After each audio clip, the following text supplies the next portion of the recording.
The world is holding its breath. The heart of soccer is preparing to beat in the massive arenas of the United States, Canada, and Mexico for the greatest event in history. But wait a minute. No matter how magnificent the stadiums are or how advanced the technology gets, those dark shadows that never let go of soccer are still lurking somewhere out there. Up until now, trophies haven't been won solely on the field. Sometimes a referee's blind spot, sometimes an assistant referee's hesitation has shattered an entire nation's dreams.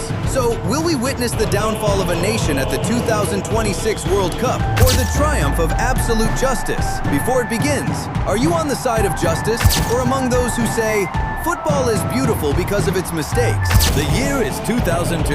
Host nation South Korea is taking down the Giants. But how? The matches between Italy and South Korea are still remembered today as some of the most shameful nights in soccer history. Let's examine these situations in our lab according to IFAB rules. Referee Byron Moreno created one of the greatest instances of injustice in soccer history by issuing Totti a second yellow card without any foul play after he took a clear hit in the penalty area. And the fans were in shock, booing the referee. According to IFAB rules, if there is no clear evidence of intent to deceive the opponent in the player's movements and contact occurs, this should never result in a yellow card. But what was the referee planning that night? Why did he issue a yellow card that shouldn't have been given? In our analysis, we clearly see that Totti's balance was disrupted by the contact. On the other hand, while the assistant referee claimed the ball was played from outside the field in Spain's disallowed goal, our 3D analysis proves the ball's trajectory was inside the line. Rule 9 is clear. Play does not stop unless the entire ball has crossed the line.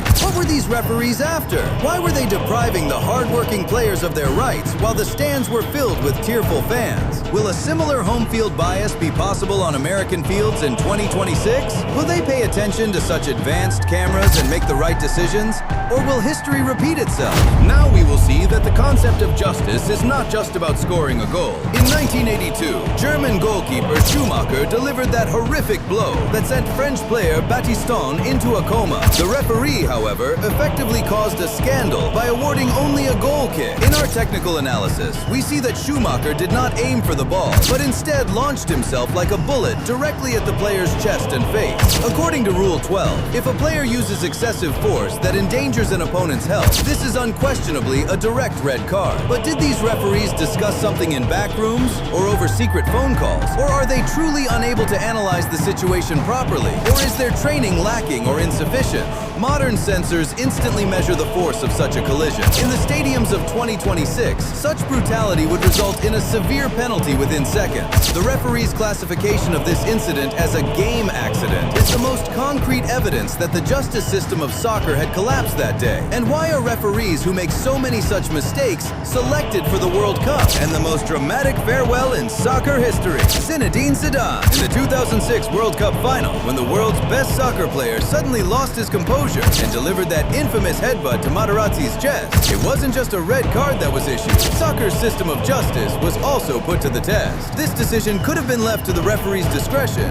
or overlooked, but despite the match referee failing to see the incident, the only official who noticed it or remained focused on the play was Luis Medina Cantalejo, because he did not yield to his conscience. It was Luis Medina Cantalejo's intervention that led to that historic red card. We, the VAR Inside 3D team, will be scrutinizing every controversial play, every phantom goal, and every questionable call, inch by inch in this lab throughout the 2026 World Cup. We won't let any injustice go unnoticed at that massive tournament in the US. Do you think soccer would be this passionate without these mistakes? Or does soccer need these mistakes, this drama? Let's start the discussion in the comments. Don't forget to subscribe and turn on notifications for similar analyses. Stay tuned.